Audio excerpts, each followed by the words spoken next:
Good morning. You're listening to StudiOU Voice of OU. You have stumbled upon Meticulously Ridiculous, and I'm your host, Jason. Thank you so much for joining us today. Hopefully, everybody listening in the Norman slash OKC area is safe and sound. I know the roads are a little bit treacherous out there today, and it's certainly cold enough to probably freeze your face off, but thank you for joining in, and like I said, hope you're safe and comfortable.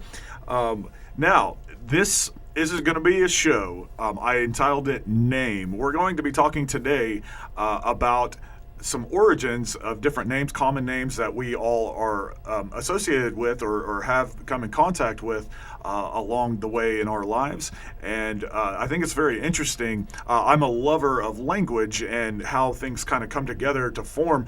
English is probably the weirdest language, as we know, because we have silent letters, we have things that are spelled the same, but sound, we pronounce them differently, meaning different things, things like that. So I was reading, yes, I do read a little bit along the way. It's kind of hard to do that outside of schoolwork, of course, but I was reading a little bit of Shakespeare, and that's what kind of got me the inspiration a little bit for this particular subject. We all know that the Shakespeare, quote that he had in Romeo and Juliet, "What's in a name? That which we call a rose by any other name would smell as sweet."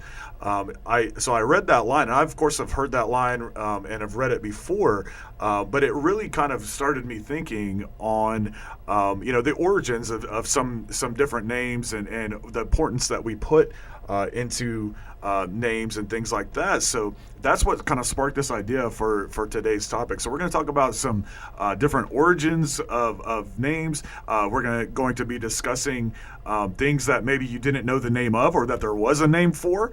And we'll also maybe talk about a little bit about some ideas of maybe what some common things should be called, which is always kind of fun to come up with ideas like that that could, make us smile, make us laugh, hopefully. But we're going to start today's name show talking about some bands. Hopefully we all listen to at least some music. And of course, we know there are some bands around that do have some pretty wacky names. You're like, how in the world could I possibly, or how could they have possibly come up with something so off the wall? Or some of the different inspirations behind that. So we're going to go through a few of these now that I kind of latched onto that I thought were pretty interesting. The band 9 Inch Nails, we most of us have seen that for their logo for years. The capital N, capital I, capital N. Very very bold, very eye-catching for a logo, that is. But 9 Inch Nails, they basically, Trent Reznor, the lead singer of 9 Inch Nails, basically he went through, or him and the band went through over 200 band names before they stumbled upon that. Basically, how they finally landed on 9 Inch Nails is he thought that was kind of it was tough sounding, it was menacing, and also back to the logo, he thought, oh man, it would just be perfect, to shorten it to NIN, and it would really be eye-catching. And I think he probably landed on something, pretty good there. Now, those of us, we're in the Midwest slash South, I guess, as it were. So most of us in our lives have been subjected to or hopefully maybe fans of Lynyrd Skynyrd, the old school Southern rock band Lynyrd Skynyrd that have been around. I believe that they are still touring, so they're still around. I think they're heading towards their 50th year, I want to say. And that's Lynyrd Skynyrd spelled with 4 Y's, by the way. I was hosting my trivia show the other night, and that was actually one of the questions. How many Y's are there in Lynyrd Skynyrd? There are actually 4. That's a little sidebar. That's not what we're talking about today, but I thought that was something that could kind of make people stumble, because obviously Lynyrd Skynyrd is not spelled, as you would typically think. They substituted Y's for the vowels, but that actually was named. They named the band after a PE teacher that one of the bandmates had. He was a PE teacher. His name was Lynyrd Skynyrd, Skynner, and he had a very, very strict rule, because obviously this was many years ago. He had a very, very strict rule and ridiculed and demeaned boys, teens, what have you, with long hair. He would not allow, I guess people in his class, men in his class, to have long hair.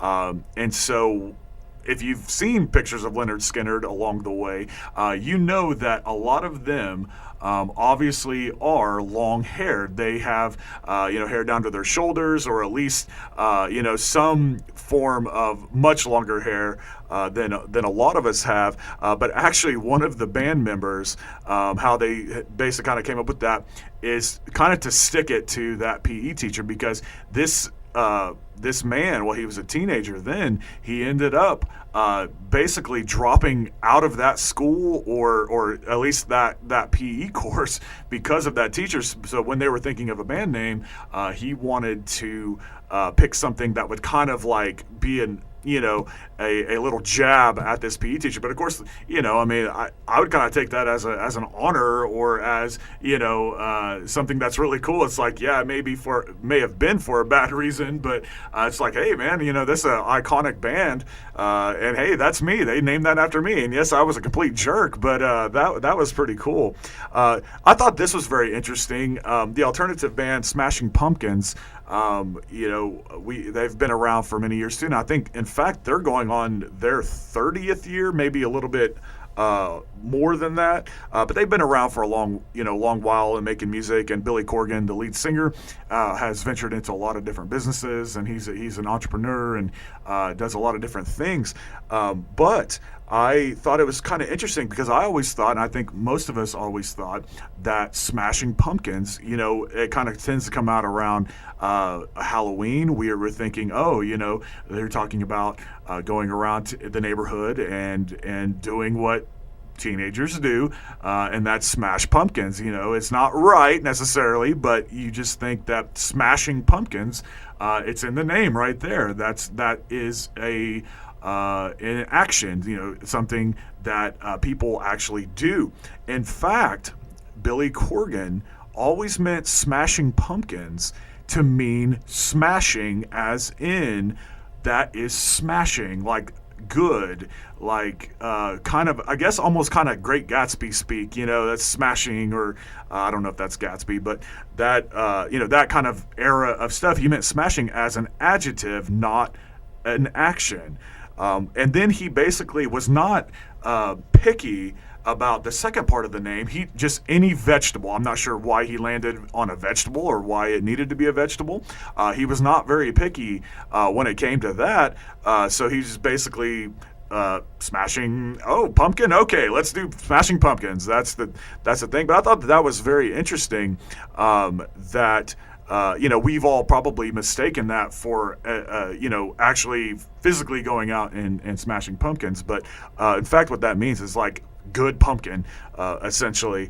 The band Cake, I always thought that their band name was named after the delicious food item. Of course, it's cake. I mean, most of us do love cake. Some are pie fans. I do love me some cake. I will say I'm 6'4" and a few pounds, so I definitely like my cake. But they actually named their band not after the dessert. They wanted their music to be memorable, so they actually named their band name Cake after like something that would be like congealed and stick to you. So like caked on mud, or different substances, things like that. They actually named it after that because they wanted their music to stick to you, like be caked on you. So that's another one that we tend to think that the inspiration is off this direction, but actually it's this direction.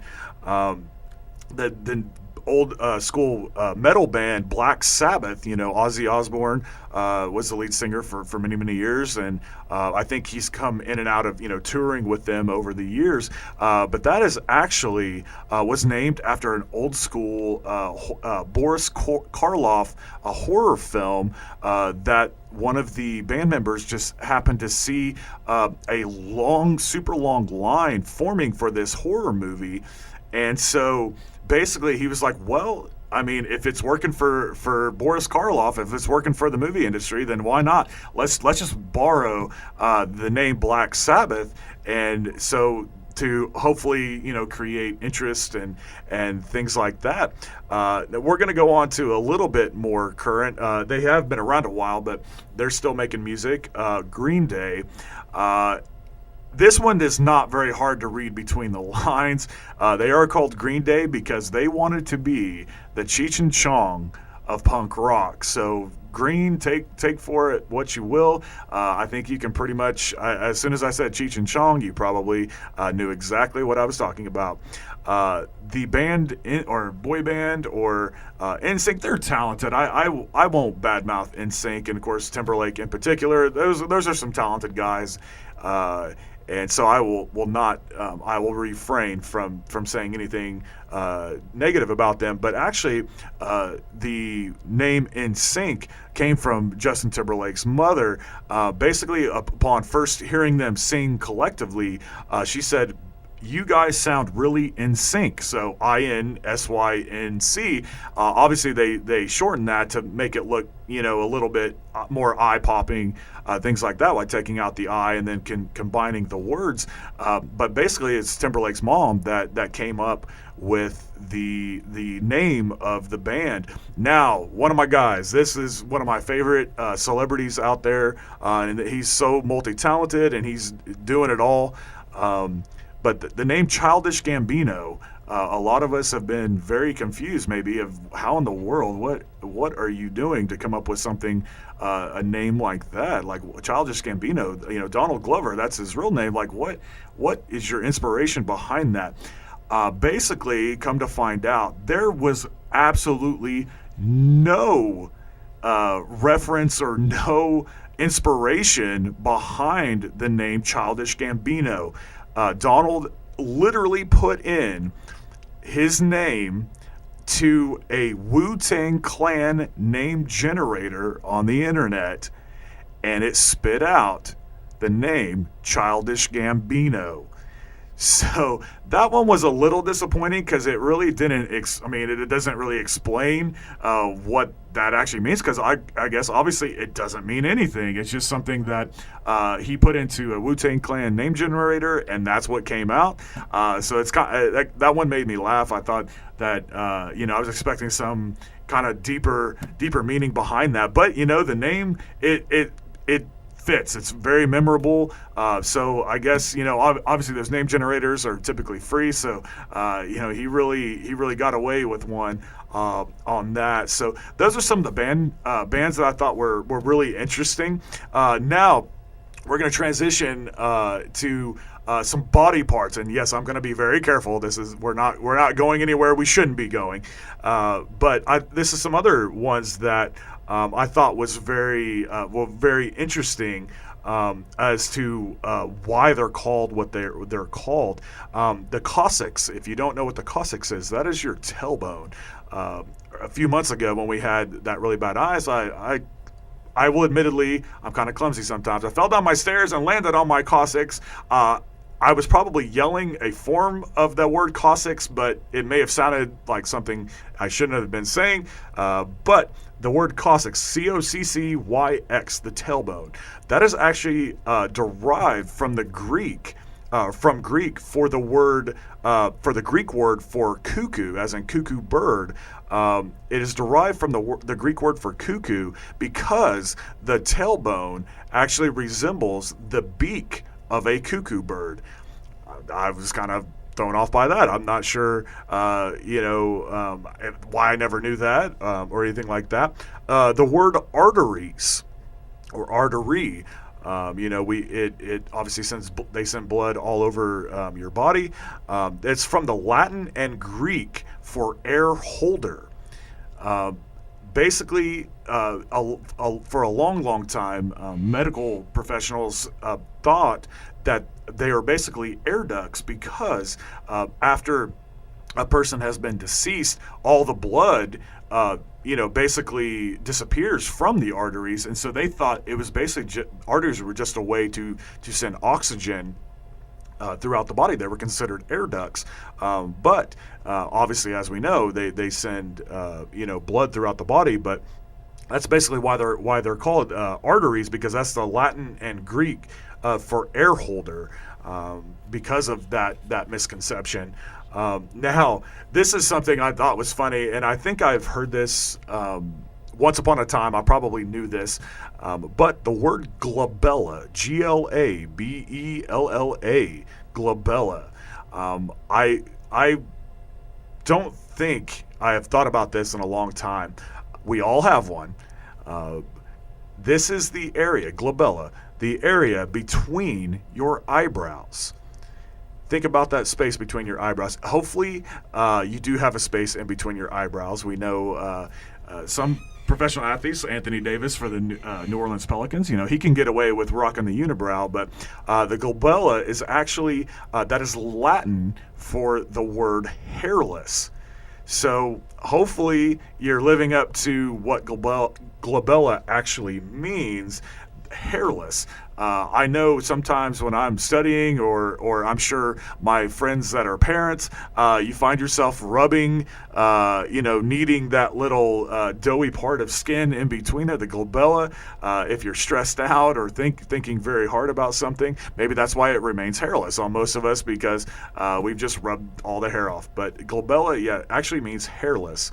Now, this is another one, hamstrings, the large tendons in your legs that, I pulled a hamstring, or, hamstring injury, things like that, or my hamstring is aching right now. But actually, those are named because once upon a time, butchers, when they were smoking pigs, they would basically hang them from their thigh meat, because that's the thick, part. And so basically they would hang them on hooks with their rope-like tendons, and then it just was adopted as hamstring because we share similar traits with that. Now, a lot of you may not know what the little hangy ball at the back of your throat is called. Probably a lot of you do know. We don't necessarily use it in conversation. I mean, who talks about such things? Of course, except me. I'm going to bring up what I find is interesting, and hopefully you'll agree. But the uvula, uvula. I call it the hangy ball, because I want to be scientifically correct, so I call it the hangy ball. But that's actually Latin for little grape. Little grape, because it basically, I guess, resembles a little hanging grape there in the back of your throat. But actually, scientists do not know what it actually does. They have never been able to determine. They think that it certainly, or at least what they're leaning towards, is that it helps in speech. Like, basically, it will help. It helps humans to speak, and that's what separates animals from being able to not speak and us being able to speak. So the hangy ball, the little grape, is actually very important for our speech. That's what they think anyway. And then this will be the last one, and then I'll get you on with some music, and we'll be back with our next segment, of course. But iris, the word iris, I-R-I-S. It is actually, talking about the iris of the eye, of course, this is actually not named after the flower.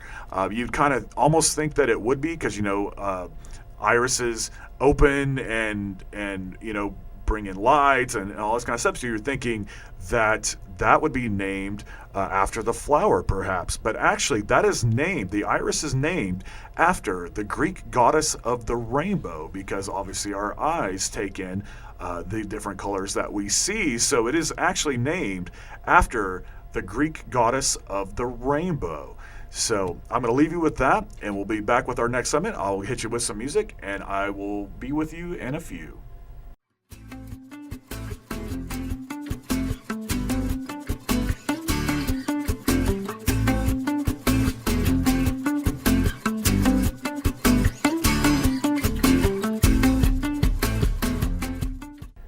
Welcome back to Meticulously Ridiculous. I'm your host, Jason. Thank you for let me backtrack while we're at it. Let me use my words. Thank you for tuning in on the TuneIn app.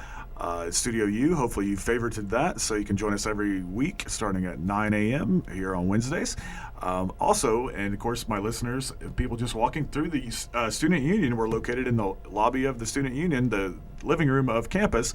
So I thank y'all for walking through and hopefully maybe catching something a little interesting along the way. But we have been talking about names, the power in names of different things, and how some of them were derived and accumulated. And some of the inspirations behind names. So now we've talked about some band names. We've talked about different body part names that maybe you didn't know what they were called, or maybe some of the inspirations for why they're called that. But now we're going to transition into brand names. So companies that have an interesting way that they have come up to calling their brand or their company these particular names. So we're going to start off with a pretty easy one. I think most people probably know the inspiration for Nike. I mean, obviously the biggest athletics wear company in the world. I'm an Adidas man. I will fully admit I'm an Adidas man, but Nike, of course, we know is the reigning champ pretty much. So it just kind of makes complete sense that they would be named after the Greek goddess of victory. So Nike stands for the Greek goddess of victory. So that one's pretty spot on, obviously, when it comes to why they named that. Why is Coca-Cola called Coca-Cola? I believe once upon a time, people, or at least it's a myth. I'm not sure if I have ever had confirmation whether it was true or not. People seem to think that there was cocaine, and maybe there was. Somebody can come by and maybe let me know if that was true or not. But it's actually called Coca-Cola because those are the two main ingredients in Coke: is cocoa leaves and cola berries. So those two, they put those two together to have the word Coca-Cola, and obviously that's one of the most iconic brand names that has ever been. Google, we all use it, especially if you're a student. And my fellow students listening, we all have used Google, probably use it many, many times a day. It is there at our fingertips, and any information that we need or want to help us writing papers, or to just maybe something that we need to know immediately, we turn to Google. Well, Google actually was not originally supposed to be spelled Google. They basically wanted it to be Googol, which is, I believe, the largest number possible. That is a 1. A Google is a 1 followed by 100 zeros. So it would take you quite a while to sit and write that number, or to even input that.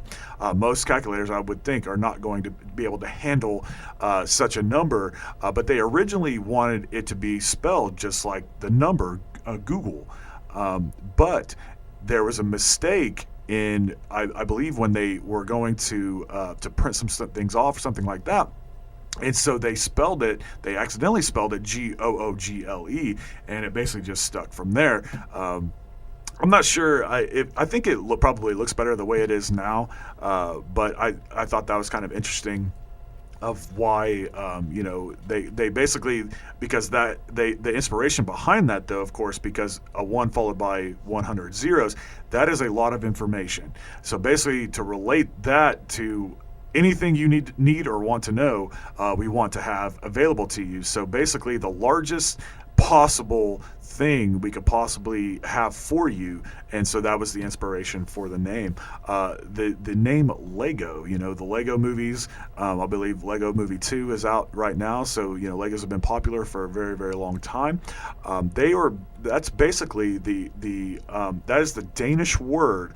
The Danish word for that is leg, so Leg, and then a second word, Godt, so Legot. I'm assuming that's how that's pronounced. Again, I've apologized on other shows. I am an Okie, born and raised, so sometimes maybe I don't pronounce things quite as they're supposed to be, and I'm also not Danish, but it's the Danish word is Legot, and that means to play well. But something that was kind of interesting about that is this was, at least according to the creators of Lego, this was the Latin word Lego. This is completely unintentional. I don't know. I don't know whether to believe that this was a coincidence or not, but in the Latin, Lego means put together.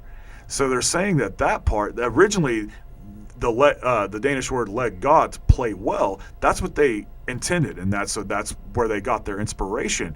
But then while putting that together, comes to find out, I guess research was done later on, after they had been a company for many years, maybe not that long, but then the Latin translation of Lego means to put together. So that is certainly a more fitting, but they claim that was actually a coincidence in that. But hey, happy coincidences happen. We love our Bob Ross. Happy little accidents, of course.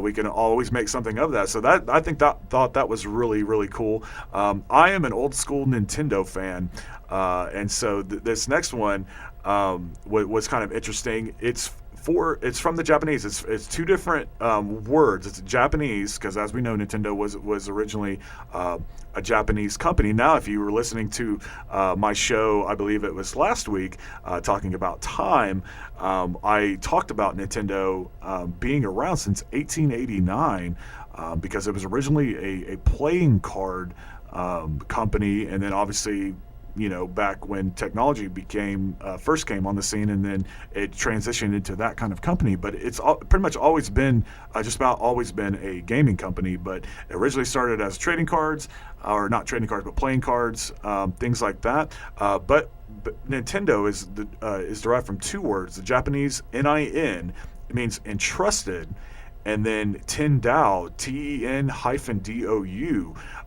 is heaven. So entrusted heaven, basically, is what they're saying. I'm not sure how that relates to, maybe gaming now. I'm not sure why, but I guess basically you trust this company and you're going to have heaven playing. I guess that's maybe where they got that from. Amazon, I would say now it surely is the largest company in the world. I love my Amazon Prime. It certainly has worked out extremely favorably for me. But basically, Jeff Bezos wanted something to start with an A, so it'd be pretty high towards the top of the alphabet, like if companies were listed alphabetically. But he also he decided to name it Amazon after the largest river in the world, because obviously he wanted Amazon to be the largest company in the world, or at least had hopes for that at the time. And so, I thought that was really interesting. This is one I was certainly unaware of. Sony. We probably have Sony products in all of our houses or cars, or whether it be headphones or some type of electronic device. But that is actually Latin. It's a combination of two different things. It's Latin. The word sonus, S-O-N-U-S, sonus, for sound. That's the Latin for sound. And then we've added, combined it with the American slang Sonny, S-O-N-N-Y, for a bright youngster. So, hey, Sonny, hey, get out of my way, Sonny, or whatever. But they basically combine those two. So sound and a bright youngster. I'm not sure how those two things relate, but that is Sony, what they did to create their brand name. Volkswagen, I still see some Beetles. One of my best friends currently has a Volkswagen Beetle. She's out touring the 50 states via RV, but they tow behind them a Volkswagen named Lucy. Give a shout out for Laura and Lucy, her Beetle, her bug. But that it was German, of course, because that's a German company, for people's car. Because basically, at that time, when Volkswagen first hit the scene, it was only like the wealthy that owned cars in Germany. They were all expensive cars, and the common people basically did not own vehicles. So Volkswagen decided to create something that could cater to and be something that the lower income and the not poor, obviously, if you can afford a car, but it basically Volkswagen, they called it a revolution because it was the lower income, the lower class, as it were, rising up against the upper class because now they could afford cars as well, and it wasn't just the ones that had all the money, basically showing their wealth. Now the common people could have. So basically, the Volkswagen company started a revolution for doing that. Now, this I thought was an interesting one. Starbucks. I am admittedly, and this is going to shock most people because I am a current college student and just a human in general. I do not drink coffee.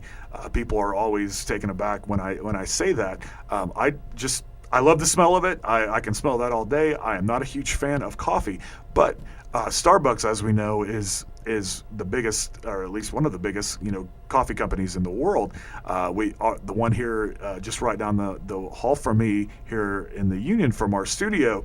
Is obviously the line is always quite long, but Starbucks actually was named after Starbuck, which was a character in the Melville novel Moby Dick.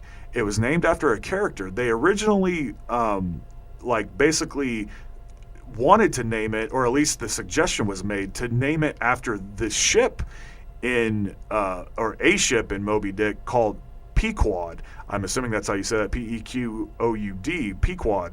But that was actually rejected. So those of you that do drink coffee and do frequent Starbucks, you almost were able to get, maybe forced to get, your coffee from a company named Pequod. So doesn't quite have the same ring as Starbucks.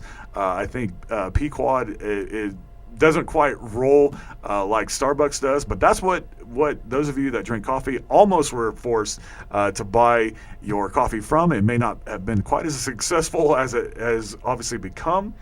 Now, I currently drive a Toyota, and so this was a more simple one. The founder of Toyota, his name is spelled Toyoda, so Toyota, I guess if you want to say that. But Toyota, the brand is spelled with a T, the second T, so Toyota. The only reason he changed, he really wanted it to be named, his last name, but his last name translated means fertile rice paddies. So I am driving around a fertile rice paddy. But the reason why they changed that is because with the D, spelled with the D, it means fertile rice paddy. So the Toyota brand basically could have been extremely strange in what they were called there, because fertile rice paddy is kind of an interesting thing to call your brand name, of course, even though not everybody knows, of course, what every brand means. And that's why I'm here, because I'm not only here to entertain, I'm here to educate you as well, because I love, like I said, language and how we use it. The last one I'll hit you with, and then I'll get you to some music. Bluetooth. I thought this one was extremely interesting, so I'm going to read you a little something. This is a little bit longer, so for me to just talk about it. But it said if you can envision in your mind what the Bluetooth symbol looks like, it's basically a vertical line, and then you have an X going over that. And then on the right side, those are marked off to look like a B, so Bluetooth. It's basically it says Bluetooth's ties to history isn't just in its name, but also the logo. Bluetooth comes from the Viking king Harold Blaton, whose surname translate to Bluetooth. His strange name had an origin in itself. He suffered from a dead tooth that was reported to have turned blue. The king was effective at establishing, this is the part that really I can see their inspiration and think how cool it is. It said this particular king was effective at establishing communications between two parties in a non-violent manner, which made for an excellent role model when developing communication technologies. So basically, the logo is Viking runes combined to create that symbol, but it's named after Viking King Harold Blaton, that his name was Bluetooth, but he was able to establish communications in a nonviolent manner. And I thought that was what a great inspiration to name your company or your technology after that. So that is the end of our brand name segment. I'm gonna hit you with some music right now, and we'll be back in a bit.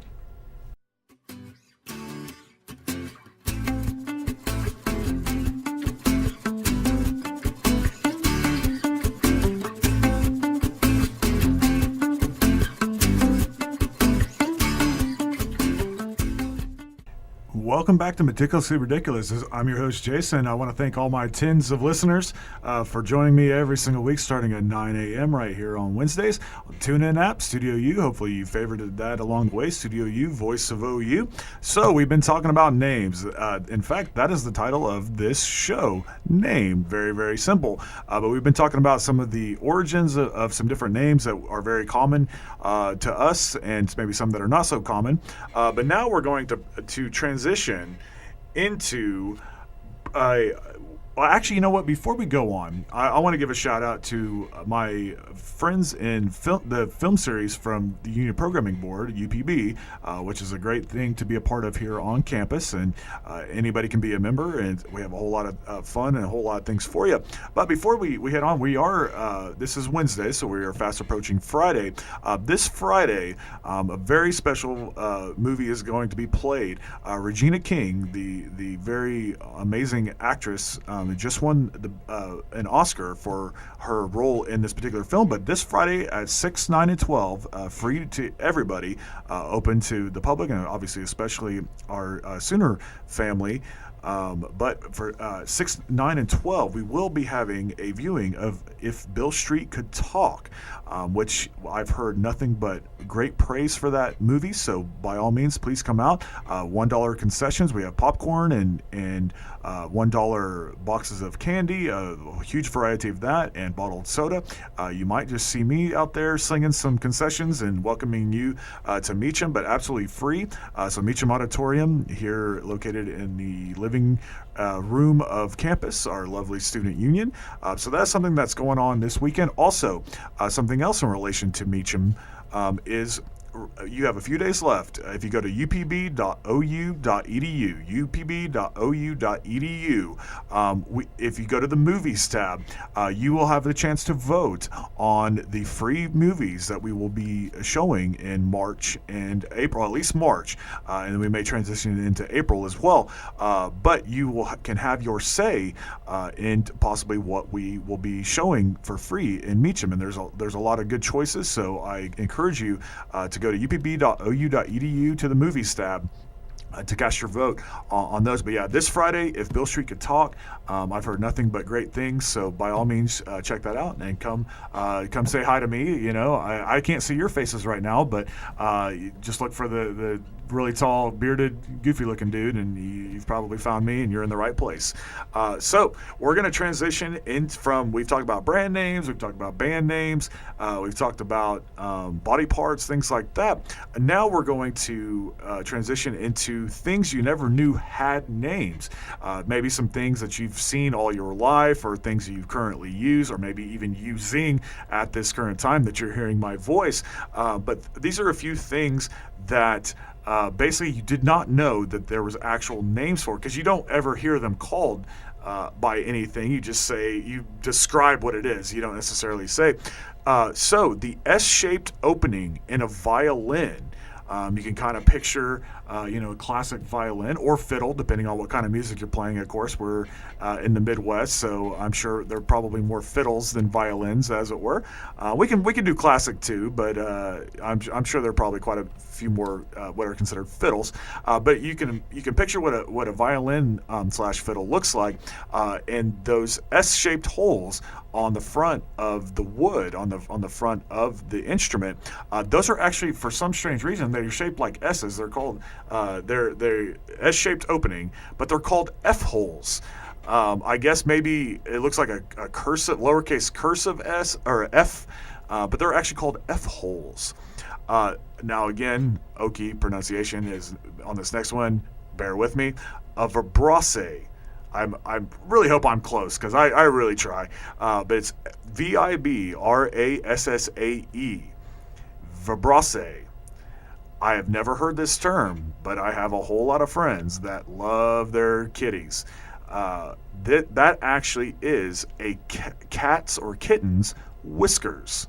So Vibrassae is the name of that. So if you own them or you go over to friends' houses that have cats, you've probably been tickled by their Vibrassae. So see, you learn something new. Next time you go over there, you can school them as well. You've learned a new word for today. If you've learned nothing else, you've learned what a cat's whiskers are actually called. I'm assuming this is ulage or ulage, maybe. Ulage. This was something that I cannot believe, really. There's a name for this. That is think of a glass bottle of obviously a liquid. Whether it be a beverage or any other kind of liquid, but a bottle, that is the empty space between the bottle top and the liquid. Because they don't go right clear to the top with the liquid, because obviously, some things when they're heated or maybe be in hotter situations, they're going to expand, so they can't fill it up clear up to the rim. But that ulage or ulage, or I'm really not sure how you pronounce that, but ulage, that is the empty space between the bottle top and the liquid. I would never have guessed that there was a name for that. A keeper. Well, that could mean a lot of things. Those of us that enjoy Harry Potter, is it called? No, that's not in Harry Potter. Why I'm thinking of, I'm off on my Quidditch stuff. I'm a huge nerd. I apologize for that. Or is there a keeper? Maybe there's a keeper in there too. But keeper, so that can mean a lot of different things. You're thinking sports. You're thinking maybe a catching of something. But a keeper, that is actually what the loop on a belt, after you have basically buckled it in, that is the loop on a belt that holds the end of the belt. That is called a keeper. So that's another thing you don't really think about, but that is now this is one. Now I use a mechanical pencil, but I know a lot of my fellow students, they still use regular number 2 pencils. Old school, we'll keep it old school, and I don't mind that, of course. But a ferrule, Ferrule, a ferrule, that is the metal band on a pencil top that holds the eraser. So ferrule, I've never heard it called that. You just think of the pencil as a whole thing, so you're not thinking there's a particular name breaking down beyond the eraser and the lead necessarily. But the next one, we talked about a little bit ago, the glabella, which is the space between your eyebrows. Hopefully, if you have 2 separate ones, that is the space in between there.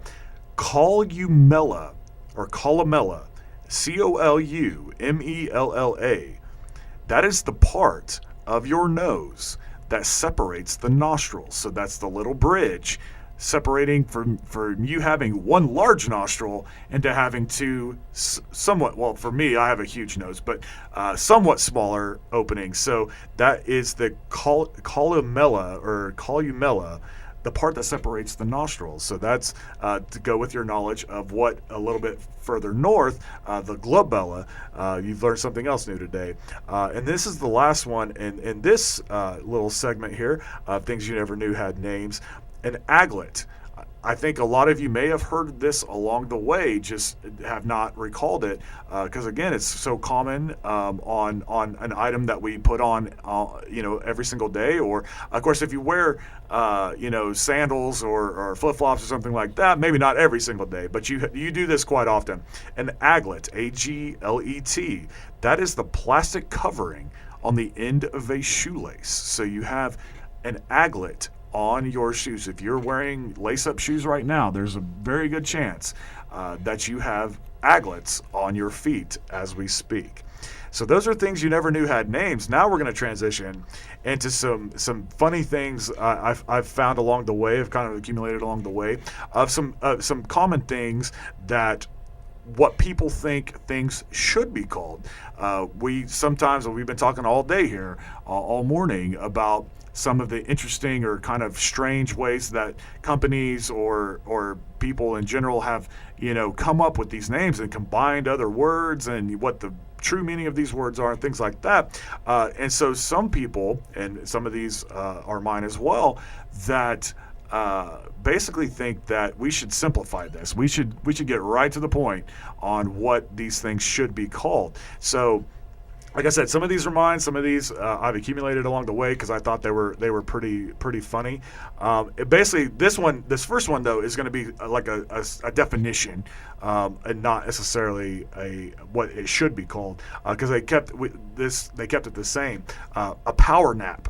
So those of us that are students, or parents as well, of course, because obviously you need as much sleep as you could possibly get for both of those professions as they were. But a power nap.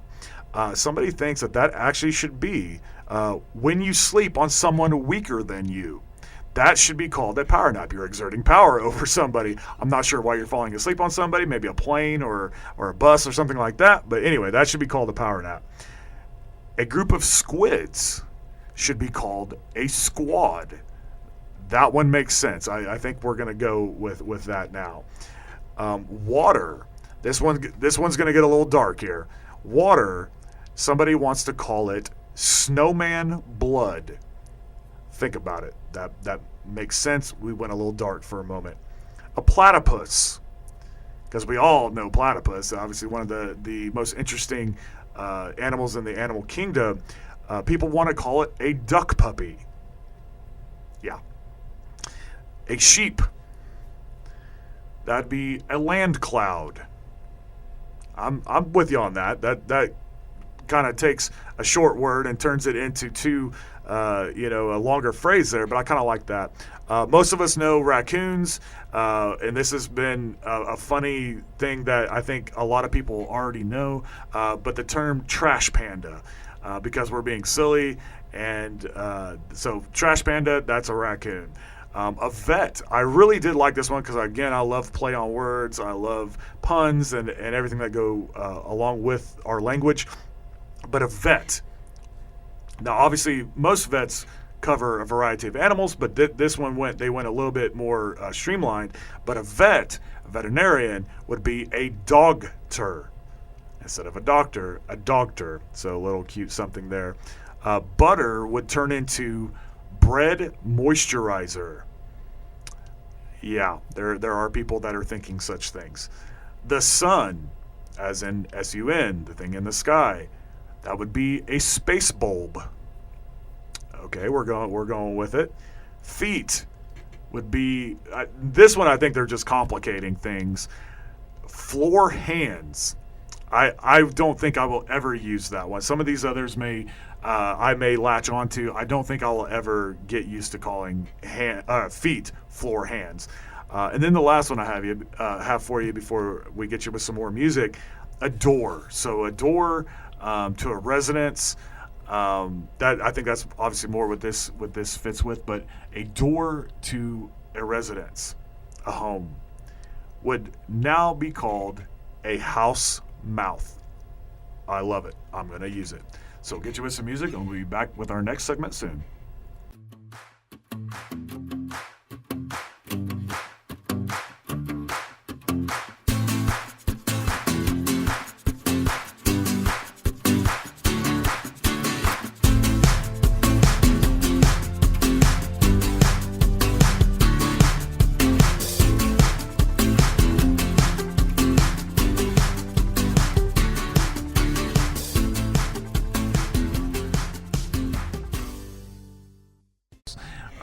But these are names that have research has been done that these particular names. So if you hear your name, you may smile.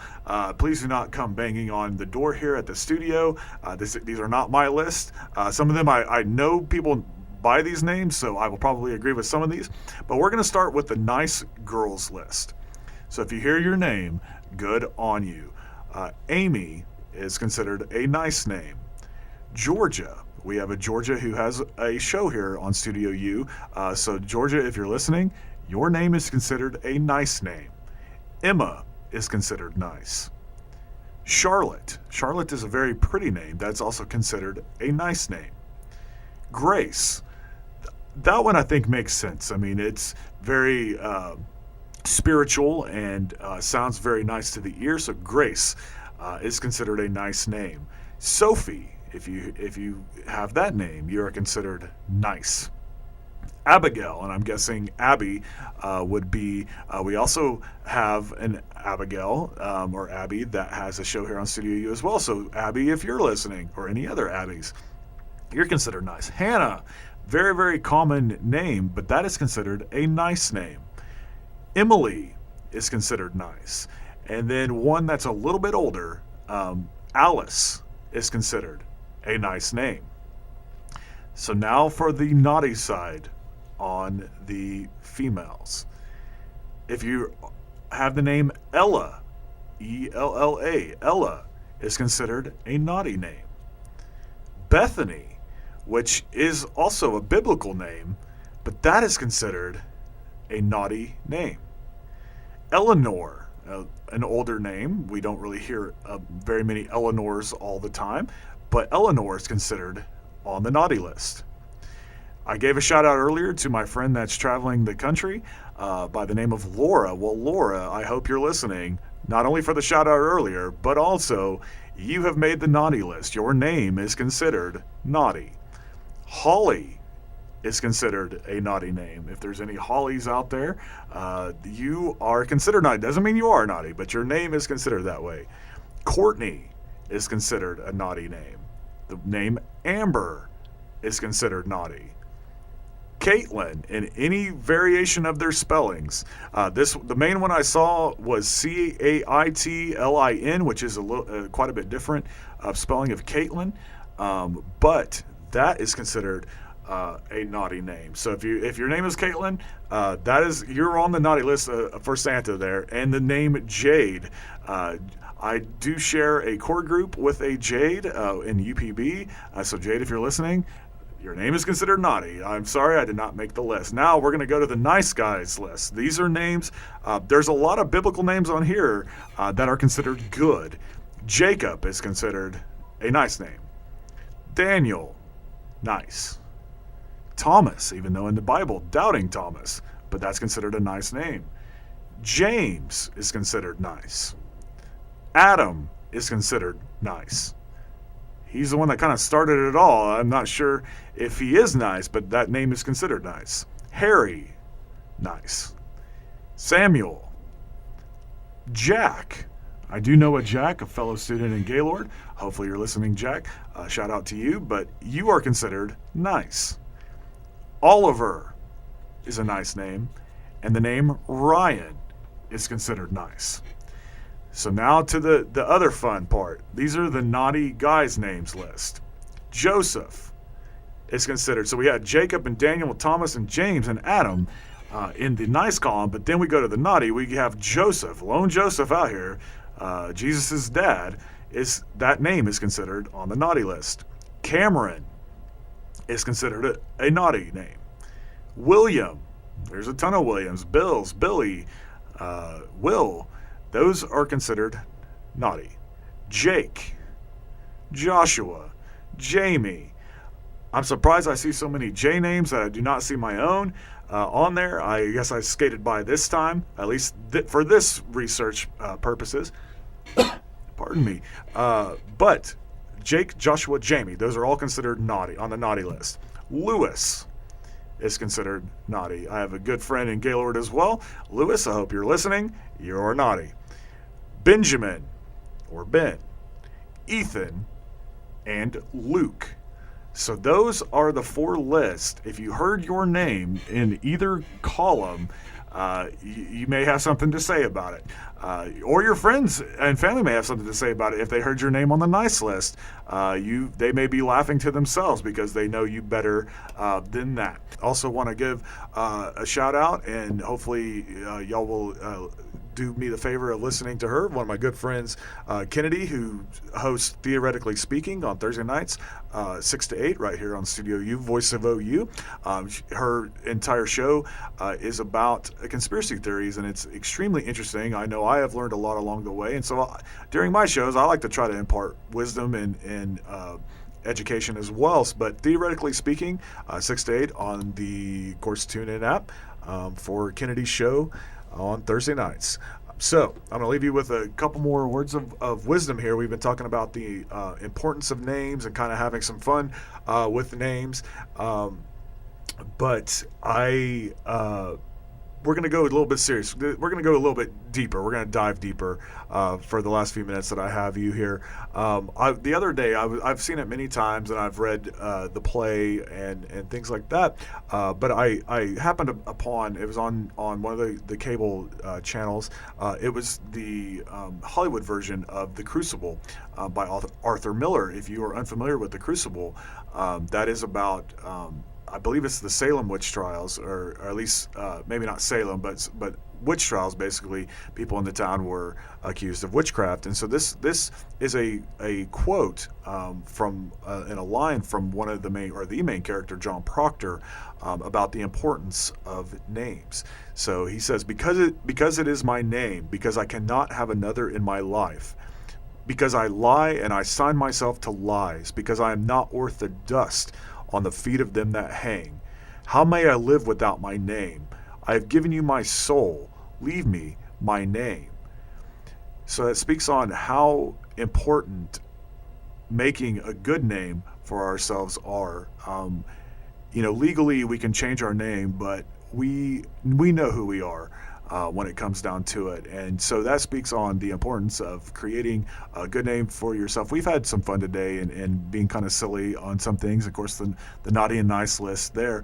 But that, I think, speaks to how important it is. We have only one true name, and that's something that is extremely important. Of course, I'm getting ready to leave you here, but I cannot leave you without our Touch of Gold moment. This is a show, basically, I will say in spirit, sponsored by the lovely Jeff Goldblum. I love him. He's an inspiration. I think he's a great actor and just a really cool human being. So I'll always leave you with the touch of gold. And this kind of ties into what we've been talking about, making a good name for yourself and leaving it at that. So on the subject of a funeral, this is a quote. Amazing tradition. They throw a great party for you on the one day they know you can't come.